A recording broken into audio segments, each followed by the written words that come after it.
Somos Luis Velázquez y Eduardo Porcarelli. Los invitamos a que nos acompañen todos los viernes a las 9 de la mañana en El Séptimo Laberinto. Un viaje por los confines de nuestro mundo interior y exterior. Ciencia, filosofía y esoterismo por la visión radio.net. Información que va contigo. El Séptimo Laberinto. Bienvenidos al Séptimo Laberinto. Es un placer darles la bienvenida. Nos acompaña hoy Luis Velázquez y en los controles Mayerlin. Buenos días Mayerlin, ¿cómo estás? Hola, muy buenos días, ¿cómo están? Bien, gracias. Qué ¿Y tú? bueno. Muy bien. Todo por acá bajo control. Hoy viernes 16 de septiembre. Pasamos Me alegra. la mitad del mes, la pasamos ya. Sí, señor. Y hoy tenemos como invitado a Reinaldo Rodríguez Anzola. Reinaldo Rodríguez Anzola nos va a hablar de la vida tal como es el título de uno de sus libros, pero Reinaldo, él se ha dedicado por muchos años a investigar los temas de filosofía, religión, espiritualidad. Ha escrito más de 30 libros. Estos 30 libros se pueden conseguir en Amazon en formato digital o en formato impreso sobre esos temas. ¿Cómo ves la vida, Luis? La vida tal como es, ¿qué significa eso? Caramba, yo creo que esa es una de las pocas cosas que todavía no se han definido. Yo leyendo sus libros, antes de ayer y hoy me leí 2 libros, y realmente es complicado, ¿no? Todo depende de cómo te percibes a ti mismo. Creo que pasa por ahí fundamentalmente. Y hay que tener mucho cuidado porque si uno puede caer en eso que llaman ensimismamiento y te vas apartando del resto. Es muy complicado, te advierto. Sí, la vida tal como es da la idea de que uno no puede hacer mucho para cambiarla, sino mucho para entenderla, ¿no? Uh-huh. Porque está allí y lo que tiene que hacer uno es comprenderla y tratar de aprovecharla al máximo. Pero para eso es necesario tener cierta basamento, si no de conocimiento filosófico, religioso, al menos de observación, ¿no? De convertirse en un gran observador de todo lo que sucede alrededor nuestro, de cómo se estructuran las relaciones humanas, cómo son los comportamientos humanos, cómo tratar de servir, que es lo más importante, para sirviendo a su grupo familiar, amigos, la comunidad, uno se engrandece. Pero sí, es un tema complicado. Nosotros nacemos un día y nos encontramos en el medio de una ciudad, población creciendo sin saber muchas veces los porqué de las cosas, sobre todo cuando no comprendemos lo que pasa a nuestro alrededor. Tú sabes, que leyendo sus libros me recordé de un amigo que yo casi nunca menciono, un amigo que hice cuando vivía en Argentina, y es una persona además que fue muy famosa, está, espero que en el cielo en todo caso. Él se llamaba Facundo Cabrales. Facundo Cabrales y yo tuvimos una amistad muy buena. ¿Y por qué me acuerdo cuando leí el libro del profesor, del escritor Rodríguez, Reinaldo Rodríguez? Porque Facundo Cabrales una vez en mi casa me dijo: Luisito, ¿vos no crees que llegó el momento de desaprender? Y yo me quedé, tú sabes, como decir, no sabía qué responderle, ¿no? Me dijo, ya es momento que dejes de tomar las cosas tan en serio y tan formales y comiences a aprender otra cosa. No sabía, Luis, que lo habías conocido personalmente. Yo lo vi, por supuesto, un par de veces cuando se presentó en Caracas, en el Teresa Carreño. Esa mezcla de anécdota, poesía, canción, siempre muy agradable, pero no sabía que lo habías tratado personalmente. Hemos sido un muy buen amigo, un buen tipo, un gran conversador. Nos conocimos por una sencilla razón. Esa es parte de la vida. Él fue a la embajada a preguntar si le podían dar una visa Y en ese momento la gente famosa, los artistas, se les daba una visa de cortesía, no en el consulado, sino en la embajada. Y la recepcionista, una venezolana de nombre Candelaria, me dijo, mira, aquí hay un señor que quiere hablar con usted, además yo sé que le va a gustar quién es. Entonces pasó, él todavía tenía problemas de visión y tenía problemas de salud grave. Entonces estuvimos conversando un rato, nos presentamos y conversamos largamente, porque él es un tipo que habla mucho, o hablaba mucho. Y bueno, así entre una cosa y otra me invitó a su casa, yo le invité a la mía y nos hicimos muy, muy amigos, nos llamábamos con mucha frecuencia. Y una de esas veces que estuvo en la casa me dijo eso, ya es hora de desaprender. Yo creo que eso incluso lo dijo en una de las presentaciones shows, que hizo. Sí, es hora de que comiences a desaprender, porque tienes demasiadas cosas formales en la cabeza y te va a limitar la vida. La vida es un fluir, me dijo así. La vida es sí, él lo andar. hablaba, me acuerdo siempre como una maleta, ¿no? Que uno va llenando de cosas y entre ellas ese tipo de aprendizaje Sí, sí. que después al final de los días no es el adecuado para entenderla, ¿no? Sí. El desaprender es dejar todas esas cosas que van en esa maleta. Y lamentablemente tuvo un final muy triste. Muy triste. Muy triste.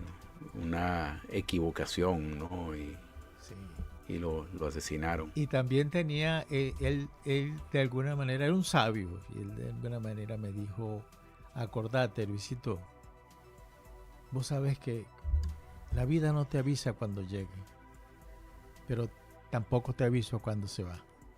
Así es. Así hay que desaprender, me dijo. Yo nunca me olvido de las palabras de él.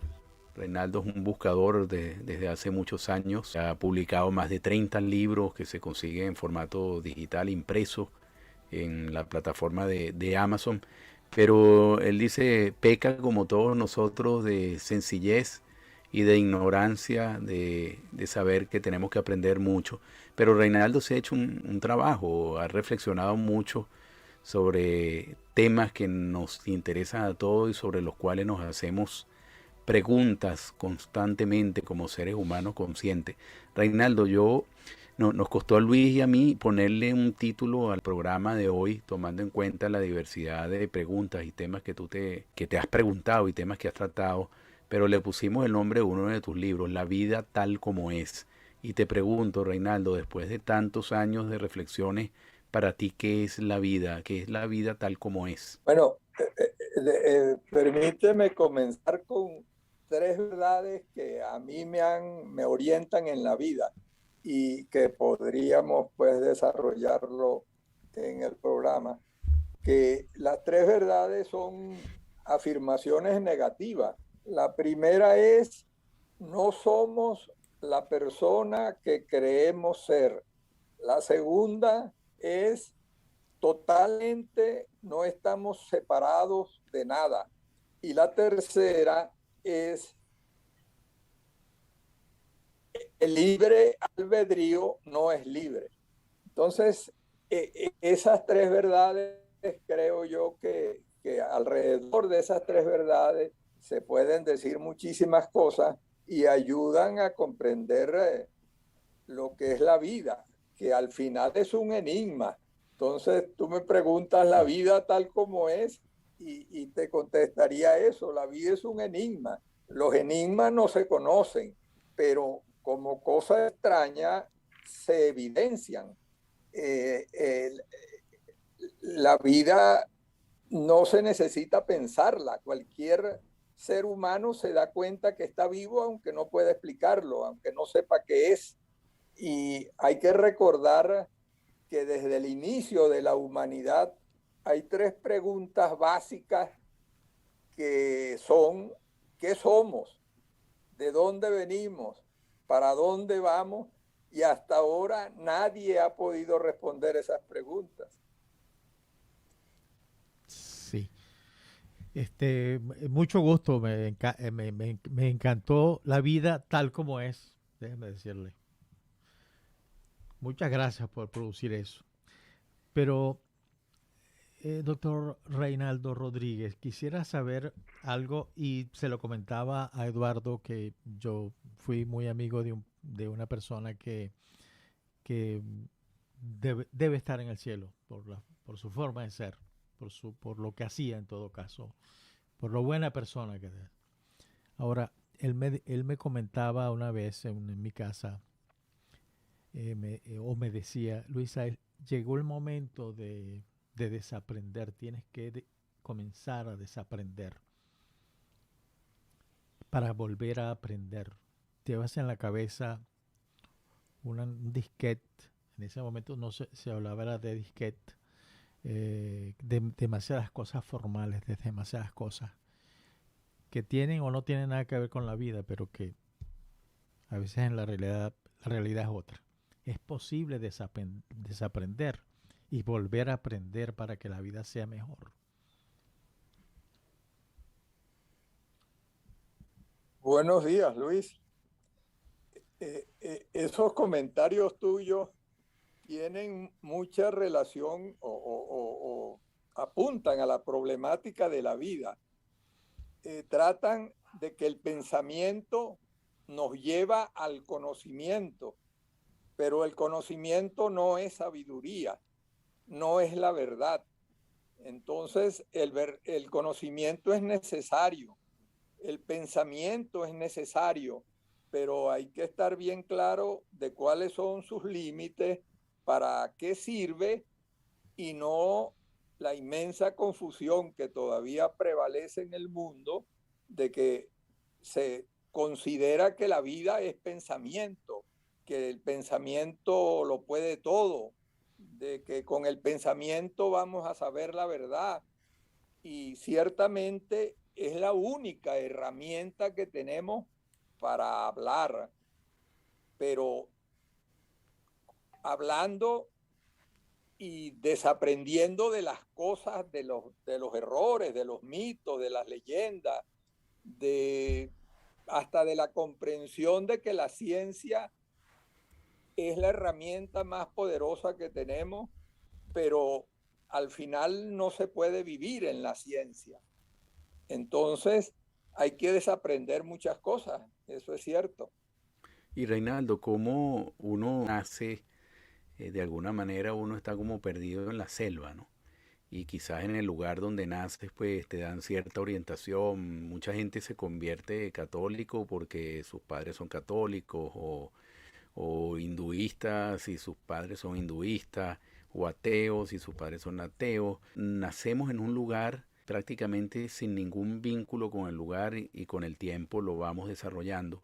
¿Cómo no perderse en esa selva como ser humano? ¿Cómo no extraviarse en esa selva que implica el nacer en un lugar sin saber por qué, para qué, sin haber escogido muchas veces las condiciones de vida, etcétera? Yo a veces me pregunto qué bueno que nací en Venezuela y que soy venezolano, porque eso, haberse uno enfrentado a los problemas de un país como Venezuela, le desarrolla a uno ciertas sensibilidades que a lo mejor habiendo uno nacido en Noruega o en Dinamarca no las hubiera tenido, porque prácticamente no tiene ningún problema. Entonces, ¿cómo no extraviarse en esa selva? Bueno, todo lo que has dicho apunta a la problemática del ser humano. Nosotros, para ser seres humanos, tenemos que desarrollar un ego. Nadie puede vivir sin ego, sin yo, pero a través del pensamiento es que aprendemos a ser seres humanos. Luego tenemos que trascenderlo, que por supuesto ya esas son palabras mayores, ¿no? Se supone que lo hacen los místicos, muchos sabios, muchos científicos, incluso el mismo Einstein, para citar a uno solo, se tiene una fama, además de científico, como místico. Alguien podrá objetarlo porque no, no encaja en la concepción de la mística tradicional, pero cuando Einstein decía somos el mundo, ya está trascendiendo el pensamiento. Entonces, a lo que tú apuntabas es que la narrativa que nos ubica con unos padres, con un lugar de nacimiento, con una cultura, con unas circunstancias muy específicas, son inevitables, nos hacen humanos, pero al final, de alguna manera, tenemos que buscar trascender eso.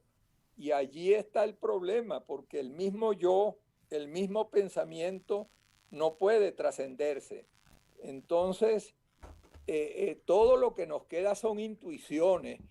Después de muchas búsquedas, creo yo que casi todos los curiosos hemos querido saber.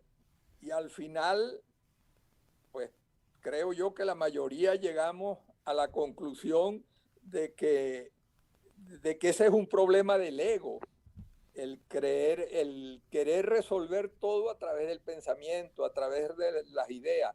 No hay ideología, no hay religión, no hay nada que hasta ahora pueda explicar la vida de una manera cabal. Entonces, pero sí hay intuiciones, obviamente, y la mayor es que la vida está en nosotros, nosotros somos vida. Si tú me preguntaras, por ejemplo, ¿qué es la vida? Yo te puedo contestar yo soy vida. ¿Quién me puede negar eso? Yo me pregunto, esa búsqueda del conocimiento funciona a veces como esa curiosidad que mata al gato o no, porque mientras más uno busca conocimiento, más incógnitas se presentan y a veces la vida como que se hace más intranquila, ¿no? Yo a veces me pregunto, quizás estaría yo más feliz, satisfecho con esperar ver el partido de fútbol o béisbol, tomarme una cerveza con los amigos y listo, pero uno haciéndose tantas preguntas y no encontrando a veces respuestas, se genera cierta inquietud. Y aprovecho para preguntarte entonces, ¿dónde está el papel de la conciencia, de la vida consciente y de ser un observador de todo lo que pasa a nuestro alrededor? Has apuntado a la problemática de las paradojas. Se ha dicho que la vida es una paradoja y todo termina siendo una paradoja. Hay que vivir teniendo consciente eso. Por ejemplo, todo apunta, desde la mística hasta la ciencia, que todo es unidad, que venimos de un Big Bang, que de todo empezó allí. Entonces formamos parte de eso, de ese inicio y de ese fin. La ciencia dice también que somos átomos. El problema está que de la unidad nada puede decirse. ¿Decir qué? Si todo es unidad. Eso pasaría también con la mística cuando se busca una ataraxia completa o una felicidad completa. Esas cosas son de la mente. En la vida, por ejemplo, tenemos que reconocer que hay una parte muy linda y una parte muy fea. Entonces, la charada pues está en vivir en esos dos mundos. Y esto lo digo solamente para fines didácticos, porque he dicho ya que todo apunta a la unidad, pero en la unidad no se puede decir nada. Se puede vivir, sí, porque el asunto está en esos dos mundos. Hay un mundo del pensamiento, un mundo de la búsqueda, de las inquietudes, y tú apuntabas a la problemática que nos lleva a veces la búsqueda, lo que encontramos son más preguntas, más inquietudes. Entonces eso pudiera llevar a una angustia existencial. Si no, cualquiera pudiera decir que no se puede vivir sin saber nada, sin saber de dónde se viene, y sin saber a dónde se va. Entonces, pero esas preguntas son preguntas últimas. En la vida nosotros tenemos que conformarnos con metas más concretas. Entonces, por eso viene la narrativa de aferrarnos a lo poquito que sabemos para orientarnos en la vida. Y allí está, bueno, creo que la solución pudiera estar en usar el pensamiento para lo que sirve, para resolver problemas. Si yo voy a aprender un idioma, si yo quiero ganar dinero, yo tengo que usar el pensamiento. Pero si yo quiero la felicidad, tengo que trascender el pensamiento e ir a eso que todos los experimentamos, pero lo olvidamos. Todos tenemos o creo que defendemos o estamos familiarizados al menos con la palabra espiritualidad. Hoy, por cierto, tengo un libro que se llama Espiritualidad y está libre, se puede bajar libremente y trata de eso, de esa parte desconocida que es la espiritualidad. Por supuesto, muchos lo confunden con las religiones, con Dios, y obviamente tiene que ver con eso, porque para mí, por ejemplo, Dios es lo desconocido. Sería a mí me parece una pretensión muy grande para alguien, creyente o no, que pretenda decir algo de Dios, como tantos creyentes, pues, que tienen la pretensión, pues, de saber quién es, de hablar con él, de oírlo.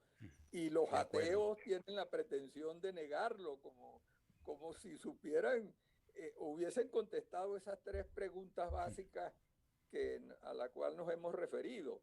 Cuando uno, por eso empecé yo por allí, cuando uno no sabe nada de las preguntas últimas, uno tiene que aceptar que somos enigmas. Y luego de esos enigmas que no tienen solución, llamemos misterios que sí se pueden ir resolviendo, como que es lo que hace la ciencia. La ciencia descubre muchísimas cosas y es una fuente de cierta sabiduría y de adelantos, pues, del mundo, que no podemos desdeñar sin caer en el cientificismo. O sea, todo radica en ver la relatividad de las cosas, en buscar un equilibrio en la vida, que teóricamente se pueden decir muchas cosas, pero todo al final tiene que ser práctico, y esa es la vida de cada quien. No hay fórmulas mágicas, no hay caminos. Como decía Krishnamurti, la verdad es una tierra sin camino. Entonces hay muchas orientaciones. Mi recomendación es buscar a los clásicos, que por algo la humanidad los considera sabios. Un Lao Tse, un Buda, Jesús. Entonces, hay muchos, pero hay que buscar los más... Las fuentes originales. Lo que ha aceptado la humanidad, que ya es bastante decir. Hemos dicho que no sabemos nada, y sin embargo la humanidad ha identificado a algunos seres como maestros. Mi recomendación es no quedarse con uno solo, sino hacer a su gusto un grupo. Yo tengo 5, 10 de mis sabios preferidos, y con esos me oriento. Yo invito a que cada quien haga su grupo o a su gusto. Hay dos cosas. La primera tiene que ver con uno de esos tres lineamientos a través de que dirigen su vida.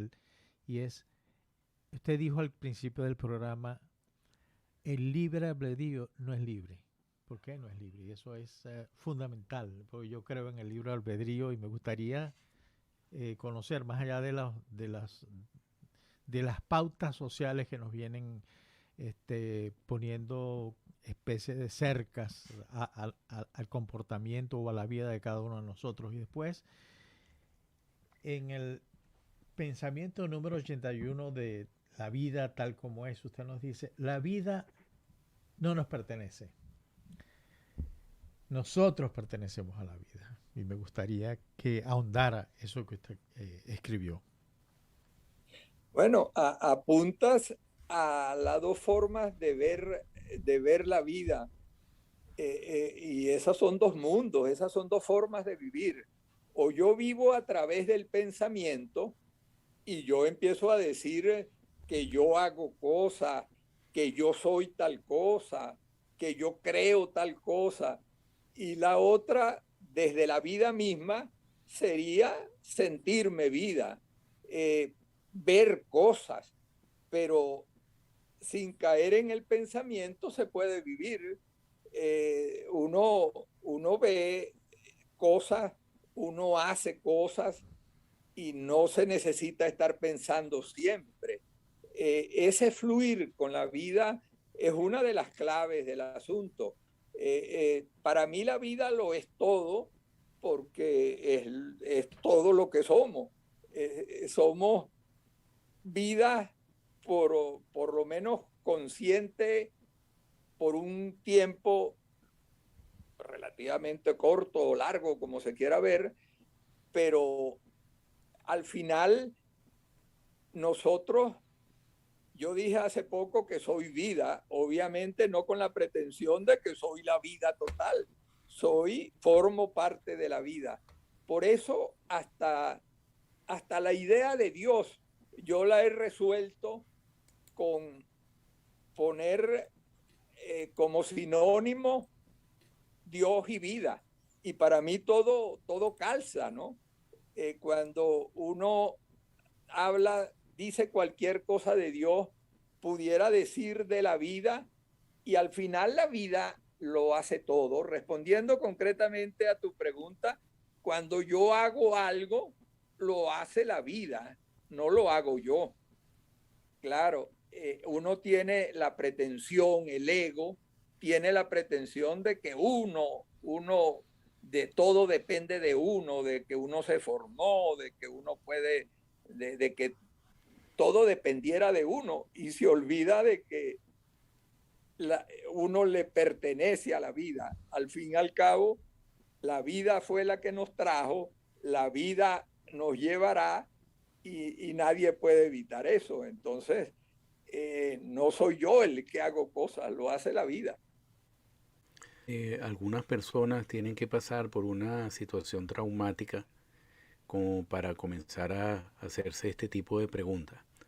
¿Cómo le recomendaría usted a alguien que se ponga en contacto con este mundo que lo circunda, con esta reflexión, sin esperar a tener una situación traumática? Es decir, mucha gente se acerca a Dios cuando tiene una enfermedad, un problema, o trata de investigar un poco sobre lo que podemos comprender como espiritualidad cuando ha pasado por una situación difícil.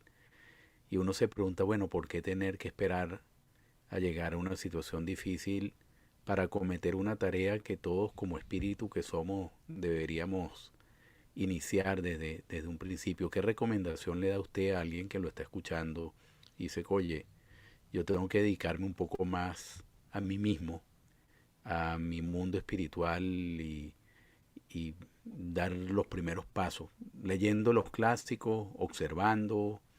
¿Qué recomendación haría usted?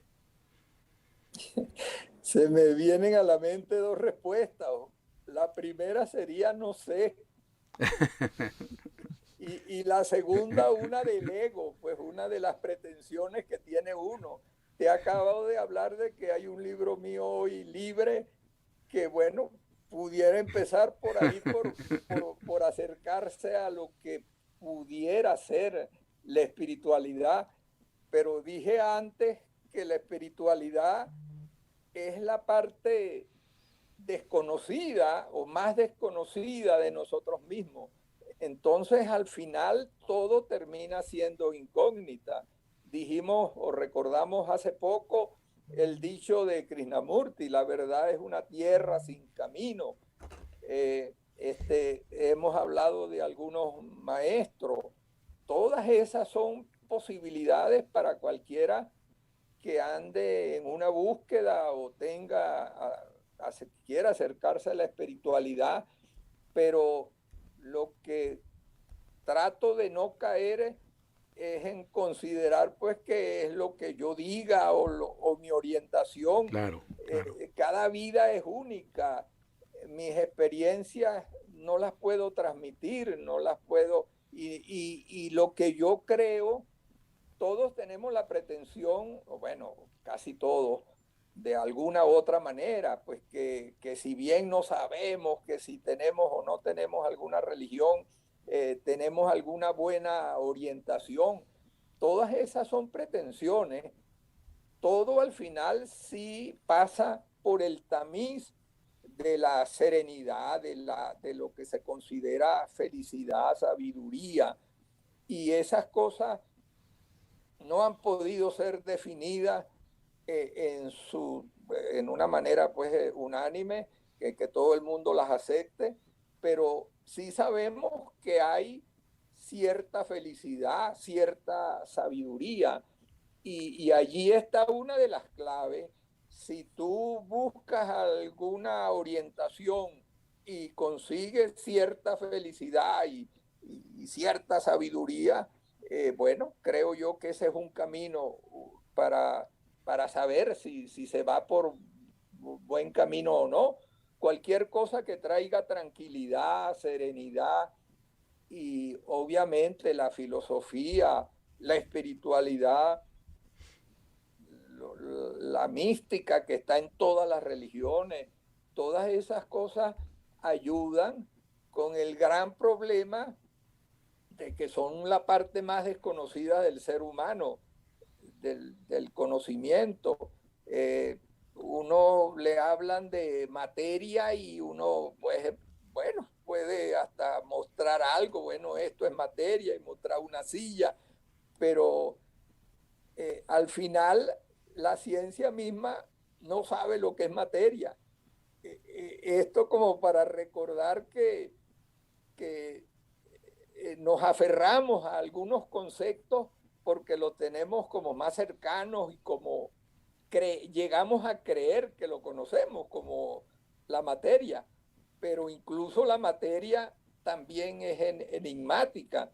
En la cuántica las partículas se comportan tanto con materia como onda, como energía. Entonces las cosas, al final llegamos a la paradoja que hablábamos antes, de que todo termina siendo misterio. Entonces no hay verdades absolutas que le puedan servir a todos. Profesor, un oyente nos hace dos preguntas, o mejor dicho, le hace dos preguntas bien interesantes, por cierto. La primera es el concepto de aferrarse. El aferrarse es una limitante a la vida. Es encerrarse en un caparazón sin que, por no querer ver lo que está delante, ni ver lo cambiante que es la vida. Y lo segundo es el perdón. El perdón da libertad o simplemente se transforma en una cárcel. Hemos hablado o dije, creo que me refería antes como a dos mundos, que es una manera de entenderlo, no es que esa sea la realidad última. La dualidad es de la mente, es del pensamiento, pero para fines didácticos o no tenemos. La ciencia incluso lo que hace es dividir, clasificar para ir entendiendo pedacitos del misterio, del enigma de la vida. Entonces, es bueno tener presente esa división de esos dos mundos. Uno es del pensamiento, y desde el pensamiento se pueden hacer muchísimas cosas. Así como dije antes, el pensamiento sirve fundamentalmente para resolver problemas, para tratar de vivir bien, ganar dinero, vivir de una manera pragmática, eficiente.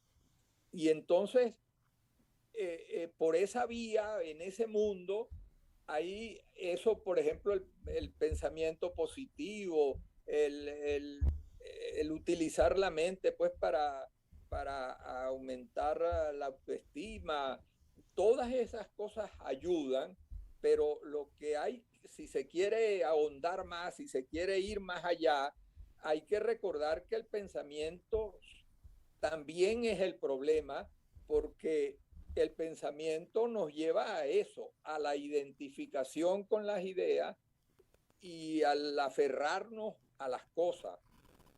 Y entonces el otro mundo está en trascender el pensamiento, llamémoslo el silencio. Todos tenemos momentos de silencio, no hay ser humano que no tenga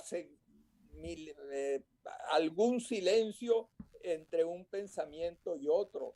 Cuando nosotros vemos un atardecer, todos tenemos momentos de silencio, o al menos, para comprenderlo bien, momentos donde los pensamientos disminuyen.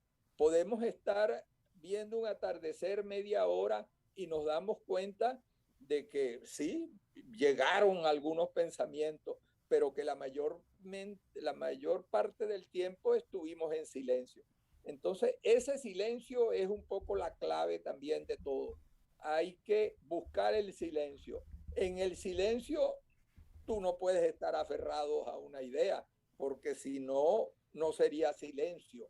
Obviamente no es el silencio verbal, es el silencio de la mente, que es lo que busca la meditación, aunque a mí me parece válido, pero siempre hay que hacer aclaratorias, pues que no es la meditación de ponerse a pensar, es justamente tratar de disminuir los pensamientos, con el problema que ya citamos de que el pensamiento mismo no se puede trascender. Entonces hay que buscar relajarse, hay que buscar fluir con la vida, por ejemplo, sería tal vez una respuesta válida para evitar el aferrarse. Y en la vida todo es cambio, no hay nada eterno, todo va cambiando, vamos camino a la muerte, hasta muchos de los grandes amores pasan. Entonces, tenemos que fluir con la vida, y la vida nos va enseñando. La vida sería la gran enseñanza. Aférrate a la vida en vez de aferrarse a los pensamientos y a las ideas. Pero a la vida tal como es, con su incógnita, con sus misterios, con sus horrores, con sus crueldades, aceptarla, estoy de acuerdo. Todo pasa por cierta aceptación, que no es resignación. Yo no me resigno a los problemas que nos trae la vida. Tengo que afrontarlos, tengo que evitarlos o tengo que olvidarlos. Para todo eso ayuda la aceptación, la aceptación de la vida tal como es, aunque no podamos verbalizarla, aunque no podamos conceptualizarla por completo. La vida es lo más evidente, no hay nadie que pueda negar que está vivo. Entonces, por allí creo que van los tiros. Profesor, volviendo a la pregunta de Luis sobre hasta qué punto somos libres en esta vida, ¿no? Muy vinculado con el libre albedrío. Por un lado, le agrego esa reflexión de Blaise Pascal con la cual dice que con el pensamiento abarcamos el mundo. Es decir, que con el pensamiento hay cierta libertad infinita, ¿no? Dependiendo de qué tanto o no esté ese pensamiento influido por ciertas limitaciones ideológicas o de creencias religiosas, etcétera. Por otro lado, un oyente nos dice, lo imaginable es un conducto exploratorio que nos permite conjugar deseos de conocimiento y quizás es un primer paso para identificar nuevas realidades.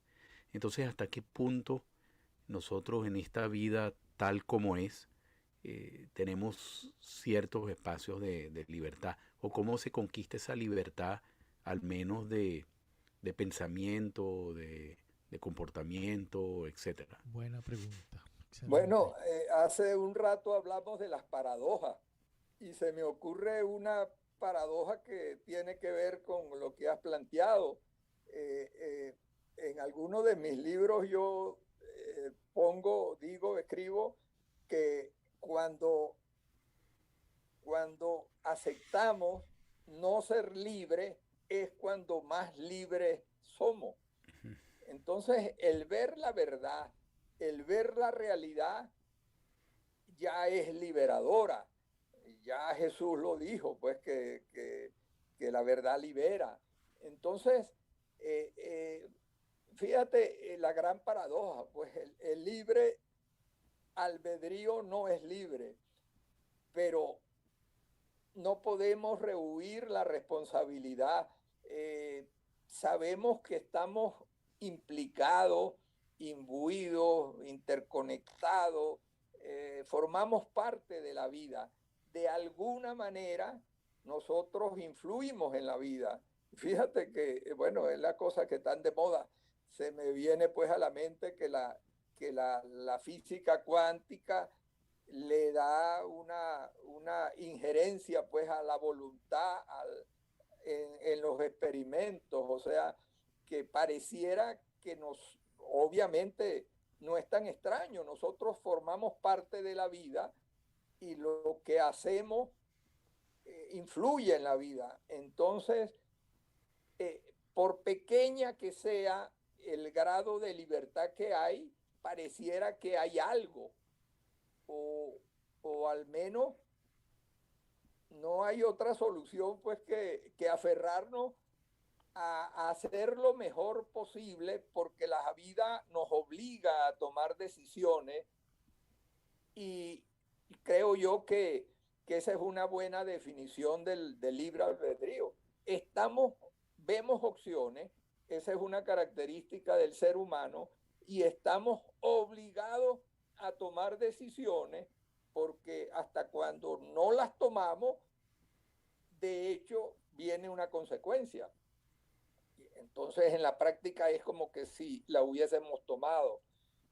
Eh, Allí creo que están una de las claves de las cosas, ¿no? Que tenemos que hacer siempre nuestro mayor esfuerzo y despreocuparnos de las consecuencias, porque sabemos que a veces en las cosas que creemos que vamos a triunfar o que estamos más seguros, fracasan y hay otras que nos vienen como por inexplicablemente, pues cuando no hemos hecho tanto esfuerzo o cuando estábamos seguros de que esa no era la decisión más correcta, se triunfa. Entonces la vida está llena de esas sorpresas que a la vez es lo lindo de la vida, ¿no? Que todo es cambiante, que vivimos en el enigma, que hay que aprender a vivir desde la ignorancia radical y eso nos evita, recordar eso nos hace humilde y nos evita esas pretensiones que tienen pues muchos de haber encontrado la verdad o de ser maestros o de poder dar respuestas para todo. Creo yo que es más valioso aceptar que el enigma está allí. Muchos místicos a veces dan a entender que lo saben todo, entonces cualquiera puede creer que hay una vía para saberlo todo. Yo al contrario creo que hasta ahora al menos vemos muy claro unas limitaciones. El pensamiento tiene límite. El pensamiento no es la herramienta adecuada para buscar la verdad, pero no hay otra. salvo la intuición, que sí ayuda mucho. Pero ahí volvemos a las cosas todavía más desconocidas. El pensamiento utiliza la lógica. La intuición es algo más misterioso todavía, pero que también tenemos que tenerlo en cuenta. En los momentos finales, la intuición pareciera más valiosa que el pensamiento. Profesor, estamos en un proceso, en el medio de una nueva revolución industrial, que es la revolución tecnológica, lo digital. Y eso nos ha obligado a que la vida tome otro, vamos a llamarlo así, otro camino, otra forma de ver las cosas. Hace algunos años, el que tenía problemas de Parkinson, por darle un ejemplo, que no podía agarrar bien una taza y no podía hacer algunas labores que tenían que ver con las extremidades superiores. Pero ya hoy, por ejemplo, vi hace unos días unos guantes que crearon en China, por ejemplo, que se le ponen a las personas con Parkinson y ya pueden manejar con esos guantes y agarrar, tocar, escribir en una computadora, la misma computadora en sí. Ahora, toda esta vida, cómo encaja en esa revolución tecnológica que más bien nos apura y en algunos casos nos hace obligar lo que somos. Lo que somos por razones naturales, somos humanos. ¿Cómo abordamos eso? Bueno, preguntas difíciles porque yo no estoy ausente de esa problemática. Eh, Uno vive pues ya bastante metido en estas cosas, aunque las maneje mal, estamos obligados pues a vivir con, hoy mismo pues tenía las dificultades para conectarme con ustedes. Entonces son cosas que no podemos soslayar, tenemos que conocerlas, pero también tener en cuenta que nos trae problemas nuevos.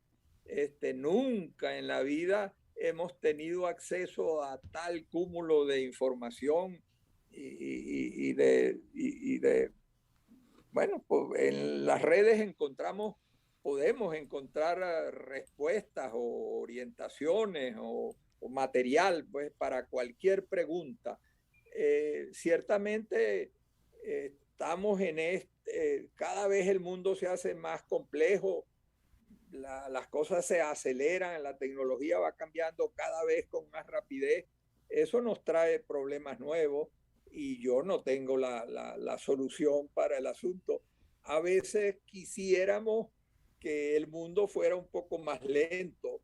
La vida enseña que las cosas son más pausadas, pero pareciera inevitable. Entonces, ese es un problema que tenemos y cada quien tiene que aprender a convivir con él y buscar la solución, que obviamente no está en aislarse, no está en despotricar de la tecnología y de este mundo acelerado, pero a la vez tenemos que buscar remedios, escape, buscar una forma de vida que, que nunca va a ser fácil. Siempre son problemas nuevos y estos problemas tecnológicos a veces nos aturden más a nosotros los viejos, pero un joven ya que comienza desde pequeño con eso, pues tal vez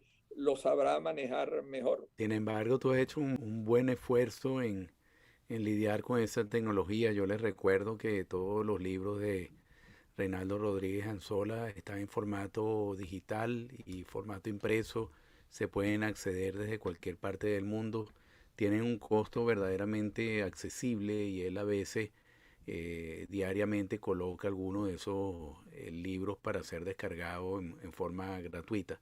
De manera de que pueden seguir teniendo en contacto con Reinaldo a través de sus maravillosos libros. Y Reinaldo, bueno, lamentablemente llegamos al final del programa, pero te queremos agradecer muchísimo el que nos hayas brindado este espacio de tu tiempo. Esperamos contar contigo para seguir conversando sobre otros temas adicionales que quedan pendientes. Y bueno, muchas gracias a Luis, muchas gracias a Mayerlin y a todo el público del Séptimo Laberinto Un placer tenerte aquí y bueno, los esperamos la próxima semana. Muchas gracias, Reinaldo. Excelente, excelente conversación. Eso no fue entrevista.